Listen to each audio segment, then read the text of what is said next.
Housing number one issue for government, says Irish PM. Taoiseach, Irish Prime Minister, Michael Martin has insisted that housing is the number one issue for the Irish government. It comes as he faced criticism over the use of housing data ahead of the general election last year. Sinn Féin President and leader of the opposition Mary Lou McDonald accused Martin and Tánaiste, Deputy Prime Minister, Simon Harris of deceiving the electorate that 40,000 new homes would be delivered last year. In reply, the Taoiseach said the government was extremely disappointed that the actual number of homes delivered in 2024 was lower than the official target of 33,000, adding there was no attempt to deceive. Business resumed in the Dáil, the lower house of Parliament, on Wednesday with housing policy, the government's response to Storm Éowyn and the Occupied Territories Bill being raised as the key issues. Pure fiction. On Wednesday, McDonald accused Martin and Harris of repeating pure fiction during the general election campaign that 40,000 new homes would be delivered in 2024. About 30,000 homes were completed last year. Martin rejected the accusation that discussing 40,000 house completions during the election campaign was a ploy aimed at convincing voters that the country had turned the corner on housing. The acting leader of the Social Democrats Cian O'Callaghan accused Martin of completely and utterly disregarding hard data from the Central Statistics Office. The Dáil had not sat for 2 weeks following a dispute over speaking rights for a group of independent TDS, members of Parliament. On Tuesday, Sinn Cumhaill, Speaker, Verona Murphy ruled that the bloc of independent politicians cannot form a technical group for the purposes of speaking rights.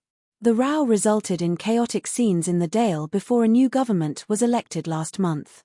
Opposition TDS had disrupted the nomination of Michael Martin as Taoiseach. The new government is led by Fianna Fáil and Fine Gael with the support of a number of independent TDS. The support of the independents could be critical to the survival of the government during its term of office.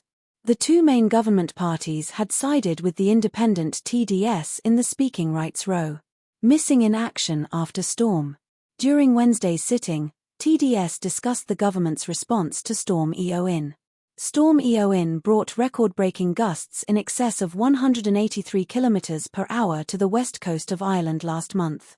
More than 750,000 customers were left without power in the Republic.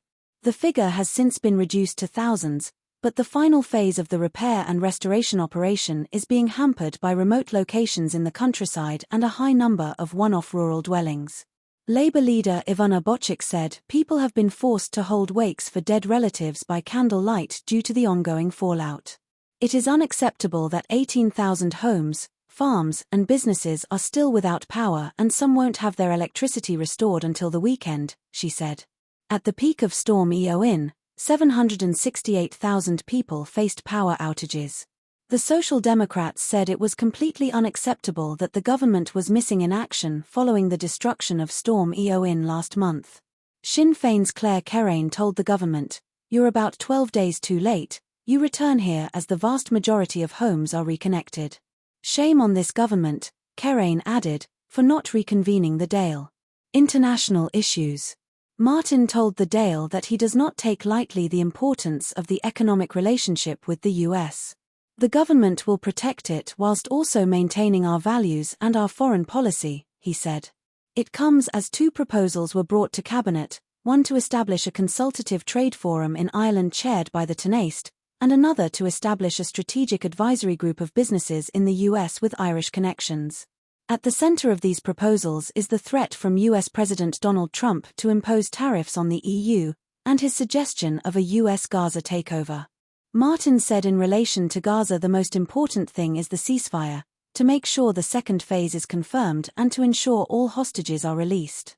Stunning betrayal. Sinn Féin introduced a private member's motion calling for the Occupied Territories Bill to be enacted. The bill aims to ban trade between Ireland and Israel's illegal settlements on Palestinian land. Mary Lou McDonald said, "The people of Ireland have stood up for the Palestinian people, they have marched and called for an end to the genocide.